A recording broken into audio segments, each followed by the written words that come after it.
At my graduation party, my parents called me selfish, in front of everyone. They said I only succeeded because of them.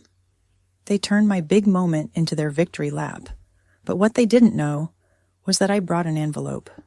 Inside wasn't a thank you letter. It was 4 pages exposing years of control, manipulation, and guilt. That night, I didn't argue. I didn't yell. I calmly took my life back. I'm Emily, 24 years old, first in my family to graduate from a top university, first to land a 6-figure job offer straight out of college, and, up until recently, first in line for the endless approval I thought I desperately needed from my parents. The backyard glittered under the soft glow of fairy lights draped carefully across the oak trees like threads of false warmth. My graduation party was in full swing. White linen tables, gold balloons spelling out "Congrats, Emily," and distant clinks of champagne glasses blending with the polite laughter of distant relatives.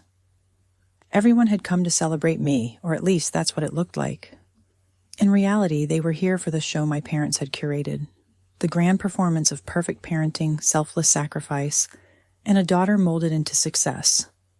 My parents were always good at that, polishing the exterior, staging the moment. Tonight was no different. Even as I stood there in my perfectly tailored gown and cap, smiling for pictures, a heaviness sat quietly on my chest. This was supposed to be my night, my accomplishment, but beneath the surface, I felt like a guest at my own celebration. I watched my parents work the crowd. My mother, with her carefully rehearsed compliments, "We pushed her so hard, but look how far she's come." And my father, his booming laugh echoing through the space. We always knew she had it in her. Of course, we made sure she stayed focused. Every word chipped away at me. This wasn't pride, it was ownership. A carefully crafted narrative where I was the product of their control, not my own hard work. A few relatives approached me with their own backhanded congratulations. "You should really be grateful. Not all parents are willing to sacrifice like yours." "You're so lucky your parents always kept you on track." I smiled, nodded, and thanked them, as I always had. Years of being molded into the obedient daughter taught me how to wear that mask perfectly. But tonight, there was something different inside me. A quiet resolve I had been nurturing for years. Tucked inside my purse was an envelope. Innocent on the outside, explosive on the inside. I had written every word carefully, prepared it for this exact moment. Because tonight my parents were going to cross their usual line once again. They would use this moment to remind me, and everyone else, how much I owed them. But tonight I wasn't going to stay silent. Before we move on, if you're enjoying this emotional revenge story, don't forget to like, subscribe, and hit that bell icon. You won't want to miss how Emily's calm, calculated revenge unfolds. Looking back, I can't remember a time when my parents didn't remind me of everything they had done for me. When I was a child, it started small. My mother would say things like, "We moved to a better school district for you, Emily. You better make it worth it." Or my father, "I'm working overtime so you can have every advantage. Don't disappoint us." At first, I thought this was normal. I mean, what child doesn't want their parents to be proud? So I studied harder, performed better, made sure my report cards always sparkled. Their praise came, but it was conditional, transactional. If I brought home straight A's, they were pleased. If I slipped even slightly, they withdrew affection like a punishment. By high school, their control had tightened. Every extracurricular activity I joined was carefully vetted. My father would say, "Debate club looks good on college applications, Emily." "No, you don't have time for art class." My mother monitored my friendships. "Don't hang around with kids who distract you. Stay focused." I learned early that expressing my own desires was dangerous. Once, when I hesitated about applying to the Ivy League schools they had chosen for me, my father grew cold. "We've invested everything into your future, Emily. Don't be selfish now." That word, selfish, became their favorite weapon. It was how they kept me in line. Every choice they made for me was disguised as love, and every small act of independence I showed was painted as ingratitude. And in college, it only got worse. They insisted on approving my major, economics, not literature. They scrutinized my internship choices, my living arrangements, even the friends I made. My phone would buzz constantly. Are you studying enough? Don't waste time on useless electives. Remember how much we've sacrificed. I swallowed my frustration for years. I told myself it would all be worth it when I finally graduated, when I proved myself. Then maybe finally they would respect me, not as their puppet, but as a person. But deep down, I knew better. Even when I received my job offer from a prestigious firm, their response was unsettling. That's great, Emily. Of course, we guided you to this. Without us, you wouldn't have made it. It was never my success.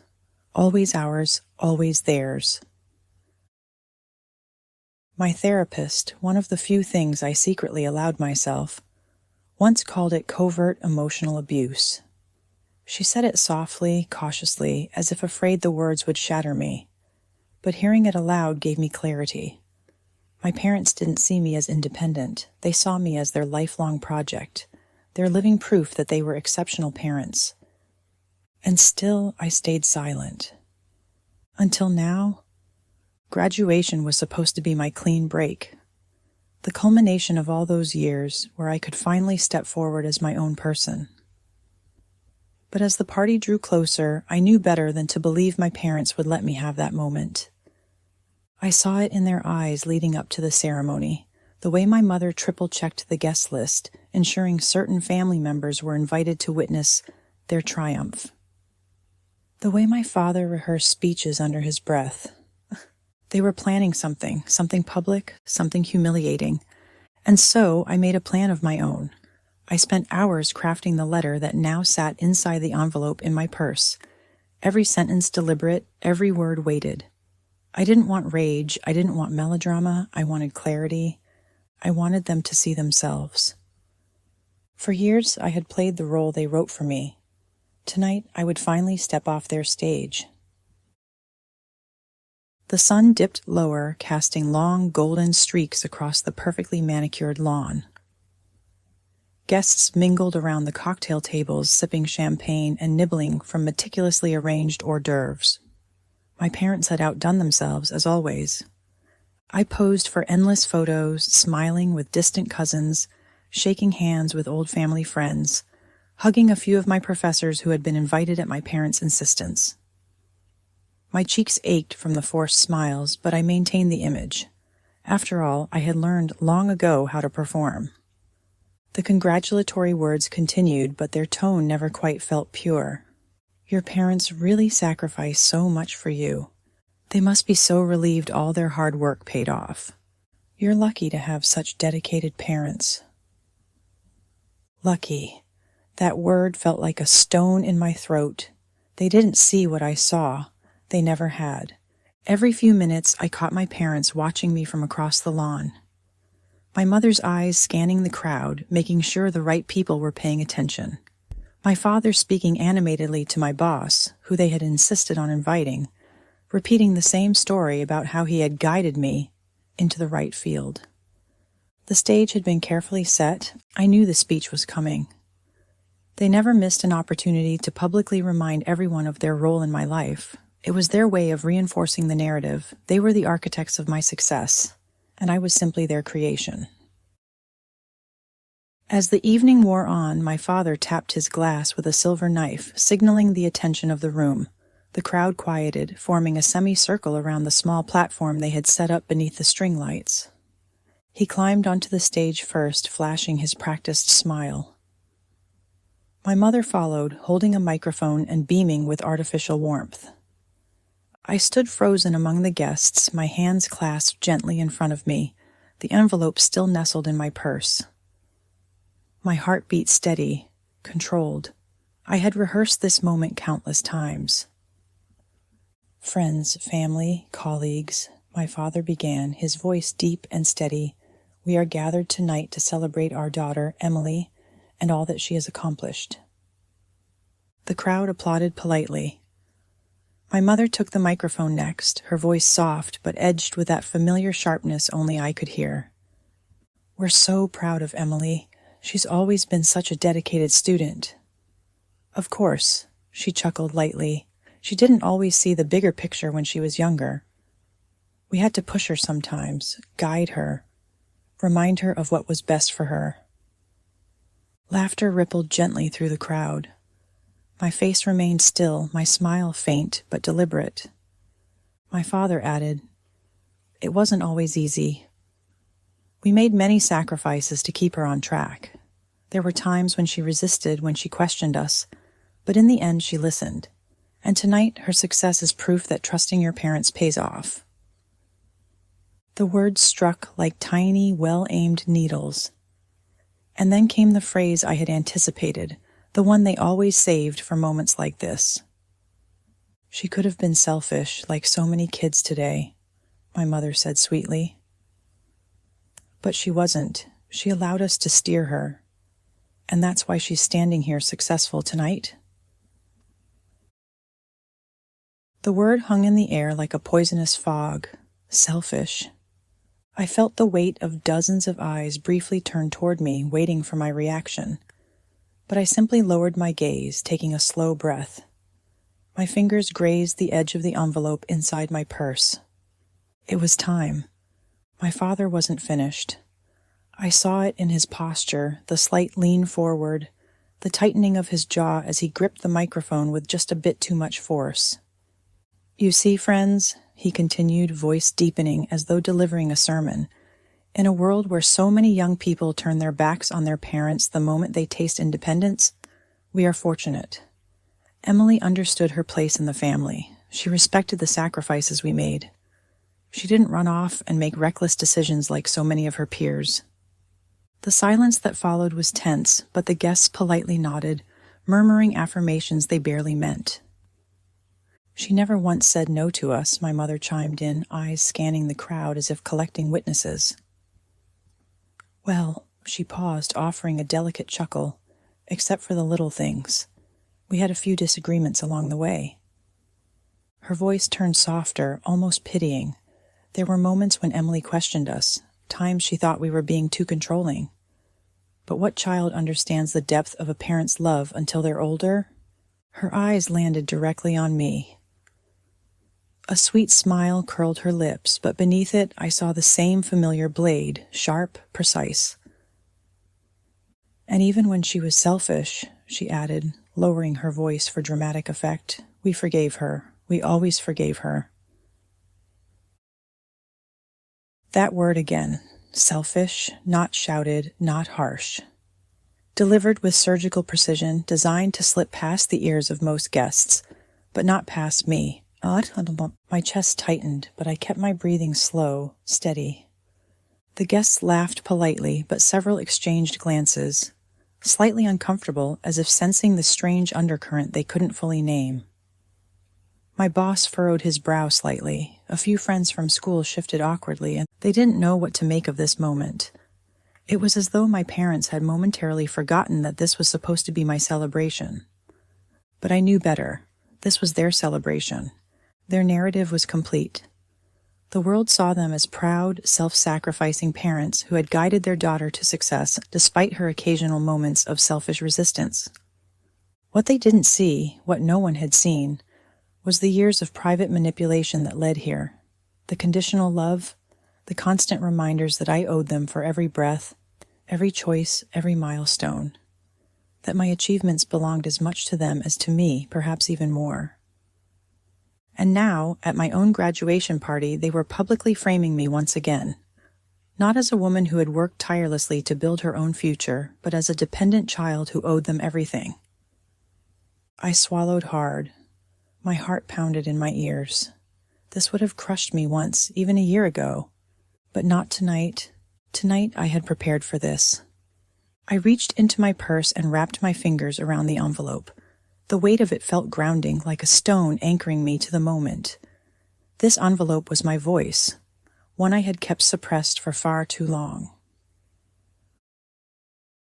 As my father raised his glass to propose a final toast, my voice sliced through the air, calm but firm. "Before you do that, Dad," I said, stepping forward toward the small platform. Every head turned. The hush was instant, electric. My father blinked, slightly thrown off. "Of course, sweetheart. You want to say something?" "I do," I nodded, offering a gentle smile. My voice remained soft, but carried through the stunned silence. "I prepared a little something for you both." I stepped up, the envelope now fully visible in my hand. My mother's smile faltered for just a fraction of a second as her eyes zeroed in on it. "This is for you," I said, extending the envelope toward my parents. The guests watched intently. The room held its collective breath. "Thank you, Emily," my mother said carefully, reaching out for the envelope. She was still performing, but I caught the tightness behind her words. They were expecting a heartfelt letter of gratitude, perhaps a public reading of my undying appreciation for everything they had done. After all, that was how they had conditioned me to respond my entire life. But tonight they held something very different in their hands.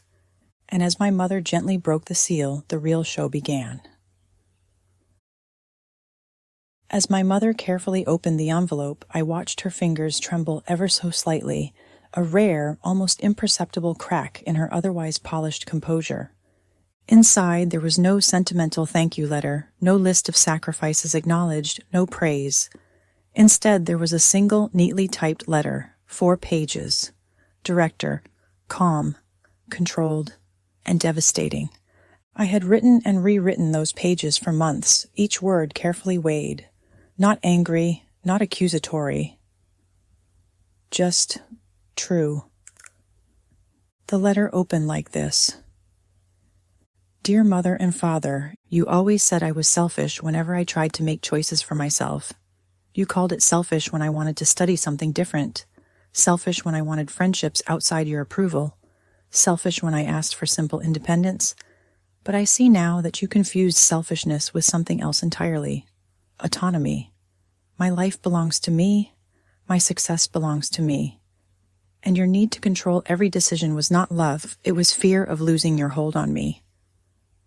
My parents' eyes darted across the first few sentences as their smiles slowly strained under the weight of the words. My father's jaw tensed. My mother's brows pulled ever so slightly inward. Around us, the party guests stood frozen, unsure whether to look at them or at me. The hum of polite conversation had disappeared entirely. Even the soft clinks of glasses had stopped. The only sound was the faint rustling of paper as my mother's hands shook slightly while she turned the pages. I had not written this letter for drama. This wasn't public spectacle for the sake of revenge. I had written it as my release. My declaration of ownership over my own story. Calm, precise, surgical. "You never loved me unconditionally," the letter continued. "You loved my compliance. You measured my worth by how closely I followed your plan. And you reminded me constantly that without your guidance I would fail. But I did not succeed because of you. I succeeded despite you." The final page held no anger, only quiet liberation. "Tonight marks the end of this dynamic. I am grateful for the opportunities I earned, and I no longer seek your approval. From this moment forward, I live my life on my own terms." They had no prepared response for this, no script for losing control so publicly, and I had prepared for exactly this moment. My mother's fingers lingered on the final page as though stalling might somehow reverse what had already been read aloud in silence. My father glanced nervously at the surrounding guests, his mouth opening slightly as though searching for the right words, but none came. The silence around us grew heavier, almost suffocating. The guests stood still, unsure of where to look. Some exchanged quiet glances, others pretended to study the champagne in their glasses. No one dared to break the tension.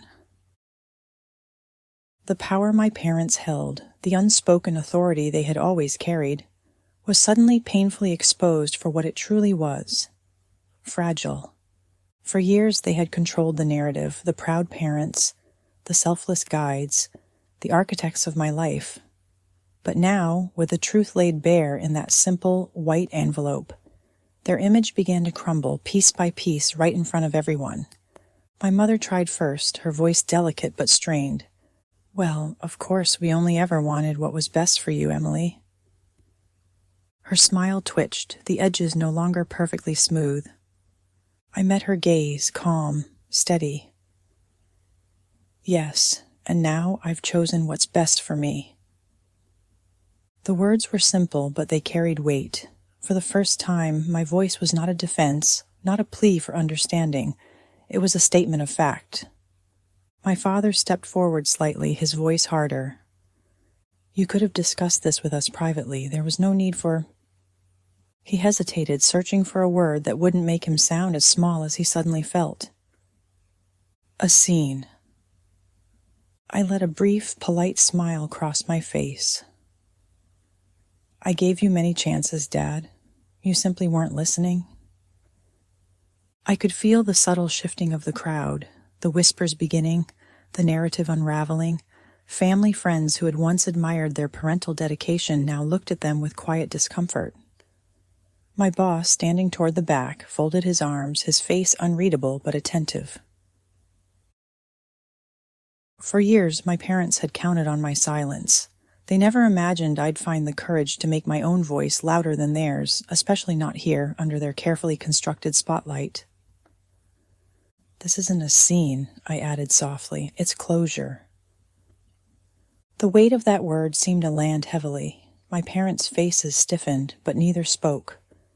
The guests, sensing that this moment was no longer theirs to politely witness, began to murmur and drift away in small clusters, pretending to resume conversations but stealing glances as they did. The perfect evening was unraveling, not because of me, but because the truth, long suppressed, had finally surfaced. For once, I was not the one shrinking beneath their disapproval. They were. For a long moment, no one spoke. The air between us hung thick with everything they had never expected to hear, much less in front of their carefully curated audience. I watched my mother's face shift through stages, first surprise, then denial, and finally the flicker of something dangerously close to desperation. My father stood stiff beside her, lips pressed into a thin, pale line. His eyes darted again toward the guests as though still hoping someone might step in and restore their authority. But no one did. I could feel my own breathing steady, each breath grounding me deeper into myself. For the first time, I wasn't reacting to them. I wasn't shrinking.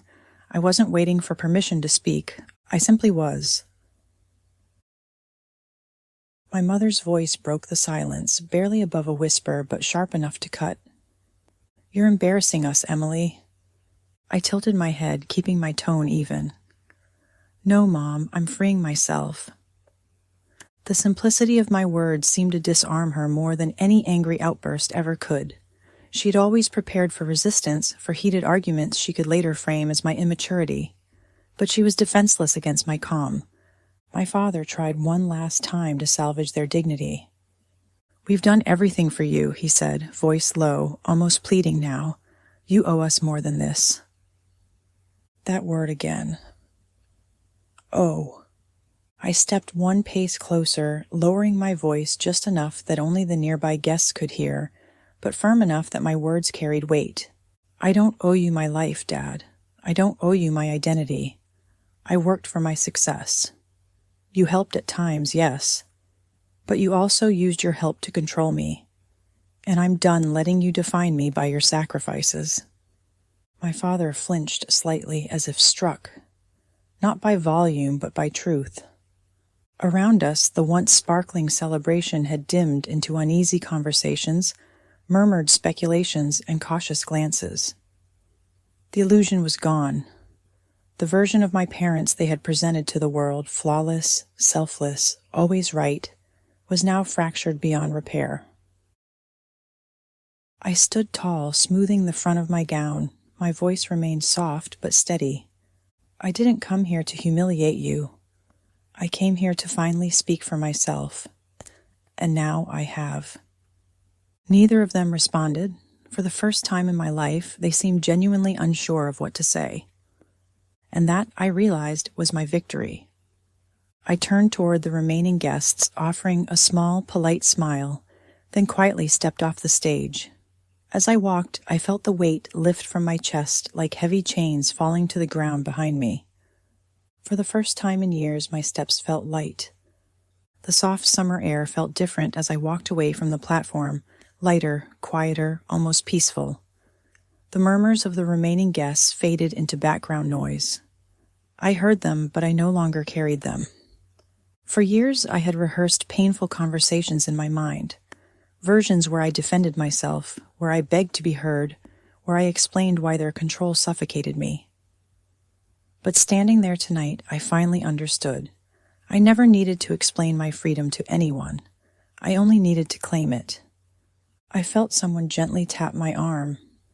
It was my friend Allison, one of the few people who had seen glimpses of the years I had endured. "You okay?" she whispered. I smiled, feeling the strange new calm that had taken root inside me. Yeah, I actually am." We exchanged a brief look, one filled with quiet understanding, and she squeezed my hand. In the distance, I saw my parents still standing on the stage, isolated now. Their planned performance collapsed.